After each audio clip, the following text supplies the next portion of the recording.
आजकल के सिनेरियो में पूरे वर्ल्ड में भारत से लेकर स्त्रियों खासकर लेडीज से ये प्रश्न है, क्योंकि वो लेडीज ही घर की धुरी होती हैं, पहले भी थी आज भी हैं।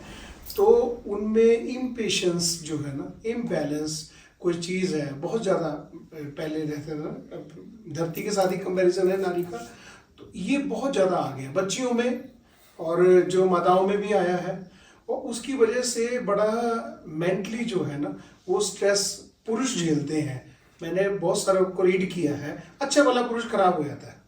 और कुछ लोग कहते हैं जी हम शादी नहीं करेंगे, ना बिटिया कहती मैं नहीं करूँगी। मैंने वो हालत देख ली अपने माता पिता की या मेरे पड़ोसी की कि मैं नहीं। आज ऐसा सिनेरियो उत्पन्न हो रहा है इस विषय में। हाँ। अपना जो ज्ञान है, अपना जो ये कुछ नहीं करना, कि जैसे आपने कहा जी कुछ नहीं करना, ये पाठ करना है आपने और कुछ नहीं करना, या इसको बजा लेना जैसे भी है। कहा जी क्या होगा, बस आपने ये करना है, वो 30 दिन के अंदर अपने आप पता लग जाएगा। दुर्गा सप्तशती का सिद्ध कुंजिका पाठ में संस्कृत में हाँ, दुर्गा हिंदी में नहीं, दुर्गा सप्तशती में संस्कृत में। दुर्गा सप्तशती संस्कृत में ही है, 700 मंत्र है उसमें। तो जो पीछे सिद्ध कुंजिका स्तोत्र आता है लास्ट में, सिद्ध कुंजिका स्तोत्र का मंत्र है धाम धीम धूम दुर्जटे पत्नी जी है, वाम वीम वूम वागिदीश्वर। जी। अगर पति को समस्या है तो पत्नी लगाए, और पत्नी को समस्या है तो पति लगाए, और अनार का जूस फूंक करके पिलाते रहे। 40वें दिन आदमी बिल्कुल ठीक हो जाएगा, ये गारंटी शुदा बात है।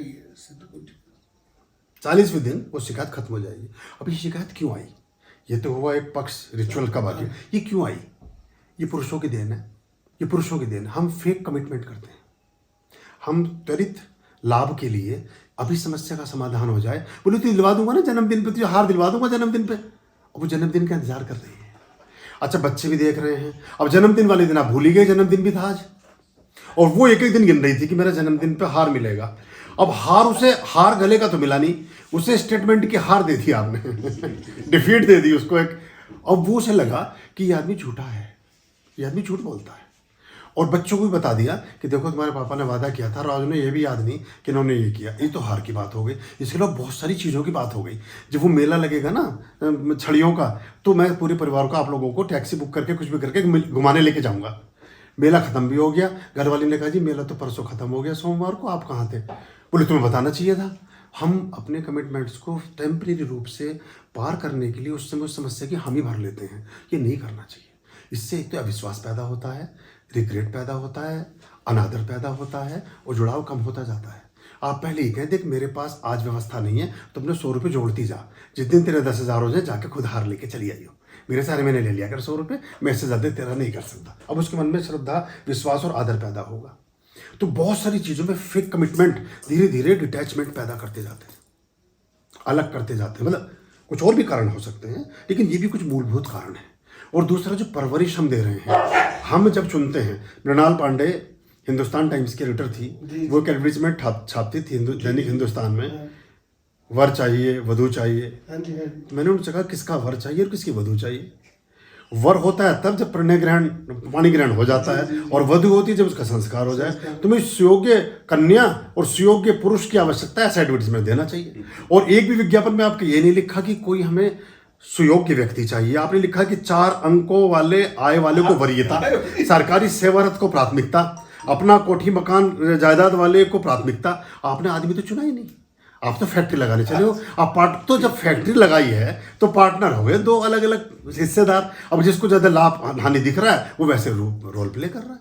संस्कार तो हुआ ही नहीं गई। तीसरा काम आपने ये कर दिया कि आपने कन्या का दान कर दिया। कन्या की दीक्षा का विधान है, दान का विधान कहीं है नहीं। दान होता है निर्जीव चीज़ का, जिसमें आत्मा ना हो। कन्या का दान करते तो आपको वास्ता नहीं रखना चाहिए। मैंने दान करा है आपको एक कुर्सी का, आप इसे चाहे तोड़ो, चाहे मरोड़ो, चाहे फेंको, चाहे आगे किसी को दान दे दो, मेरा कोई हक नहीं बनता है इस पर, डोनेशन की चीज़ पे। अब आपने डोनेट कर दी कन्या, फिर आप पीछे से पूरा उसके पैरवी कर रहे हो, तो एक तो ये आपने काम खराब कर लिया। कन्या आप ये विवाह दीक्षा हुआ करती थी, शास्त्र में विवाह दीक्षा लिखा है। दान होता था वधुओं का। वधु भी कौन थी? जो सेविकाएं थी वो वधु थी, जो राजा महाराजा ऋषि मुनियों को बहुत सारी स्त्रियां दान में दे देते थे। ये गाय का दूध निकालेगी, ये झाड़ू पोछा करेगी, ये जंगल में से लकड़ी बीन के लाएगी, या आपकी आग जलाएगी, ये कुछ और करेगी, आपका रथ का पहिया में तेल डालेगी। ये सब वधुएं थी। वधु पत्नी नहीं होती, धर्म पत्नी अलग थी, वधुएं थी सेवादार जो होते थे, सर्वेंट, लाइक सर्वेंट, आपके चौकीदार या कुछ। अब उसे हमने मान लिया कि ये सब ऐसे, हमें अपनी सारी चीज़ तो हम भूल बैठे और वो कर रहे, तो उसने उस दिन वो बोले अब मैं चेंज करवाती हूँ, बात तो आपकी ठीक है। तो कन्या अब फिर उन्हें वो वधू मिल रही है और वर मिल रहे हैं, कन्या और पुरुष तो मिल ही नहीं रहे। तो ये हमें बेस से समझना पड़ेगा। दूसरे संस्कार खराब हो गए। आर्य समाज थोड़ा सा अभी भी इस मामले में हमें एक अच्छी वो देता है कि वहाँ संस्कार वो ठीक से करा देते हैं, वरना वो क्या करता है, आपने 50 लाख रुपए शादी पे खर्च किए, पंडित जी को 500 रुपये देते हुए जोर पड़ रहा है आपको, उसका भी तो पैसा है ना जी वो। और दूसरा उसे आप करें भाई जल्दी से नहीं कर सकता, कर भाई, देख हमारा ना ये इसका टाइम हो रहा है, ये जाना है वहाँ, इनको साहब आए हुए इनको। तो भैया तुम सबसे महत्वपूर्ण चीज़ तो परिणय सूत्र बंधन, टर्निंग पॉइंट है। जहाँ रजिस्टर में जो आदमी चढ़ रहा था वो ठीक से चढ़ा ही नहीं, तो आप इलीगल गाड़ी चला रहे हो, वो आपकी ना पत्नी है ना उसके पति हो, तो जो चलान आपका जगह जगह हो रहा है, चलान मतलब कॉस्मिक जोन में, क्योंकि आप इलीगल ड्राइविंग कर रहे हो। मतलब एक तो ड्राइविंग यहाँ की है, एक ड्राइविंग कॉस्मिक जोन की है। ये बंदा आपके हाफ पार्टनर के रूप में आपके कॉस्मिक जोन में चढ़ा ही नहीं रजिस्टर में, और आप इसके साथ बहुत तरह की क्रियाएं कर रहे हो, तो ये कैसे चलेगी बात। फिर अगली संतान भी आपने पैदा कर ली, वो इलीगल होगी कॉस्मिक जोन में, यहाँ लीगल होगी वो, क्योंकि आपका परिणय सूत्र बंधन ठीक से हुआ ही नहीं था। कि फेरे 90% लोगों के खराब हुए हैं, या फिर वो जो बैठे हैं पंडित जी उनको मुंह में सुरती दबी हुई है, किसी को गुटखा खा रहा है, हाँ कुछ तो नशे में भी हैं। तो अजीब समस्या, ये खत्म करने के लिए जो मैंने क्वालिफाइड लोग और बहुत अच्छी फीस, मैं आज भी, मैं आपको जानकर राजेश जी आपको अचंभा होगा, अगर मैं आज भी बोलूँ कि मेरा पृष्ठ 11 लाख रुपए लेगा और वो विवाह संस्कार कराने के, तो लाइन है मेरे पास, कहीं ना हमारे भेज दीजिए, बस भेज दो आप, ये अगर कोई है तो भेज दो। तो हम उसमें ऐसा नहीं है, और वो उसका पेशा है, अगर उससे पैसे नहीं देंगे तो वो करप्ट होगा, फिर हम कहते जी ये पंडित पुरोहित करप्ट हो गए। आपने उसको, अगर वो नहीं मांगता है तो कोई देता भी नहीं है, ये दूसरा सत्य है। अगर वो ना कहे कि 51 रखो, 100 रखो, 50 रखो, ये रखो, तो कोई उसे देता भी नहीं है, इसलिए वो करप्ट हो गया। तो उसकी फीस अगर निर्धारित हो, उसका एक सिस्टम निर्धारित हो, जैसे बाकी चीज़ों की है, फिर आपको अंतिम संस्कार तक की तो फीस निर्धारित कर दिया आपने शमशान में, जो आप अगर अग्निदाह में भी इतने रुपए की रसीद कटाइए तो है आपका संस्कार, तो उसकी तो है, और विवाह संस्कार की कोई वो नहीं जिससे पूरा जीवन चलना है। तो ये थोड़े से सुधार है। हमने कुछ लोगों के बाद 20-20 साल बाद लोगों के झगड़े हो रहे, परेशानी हो रही, हमने दोबारा फेरे फिरवाए हैं उनके, वो चढ़ा ही नहीं, रजिस्टर भी चढ़ावा नहीं है बंदा, इसे लेके घूम रहा है वो 4 बच्चों के साथ, वो आदमी नहीं है उसके साथ का।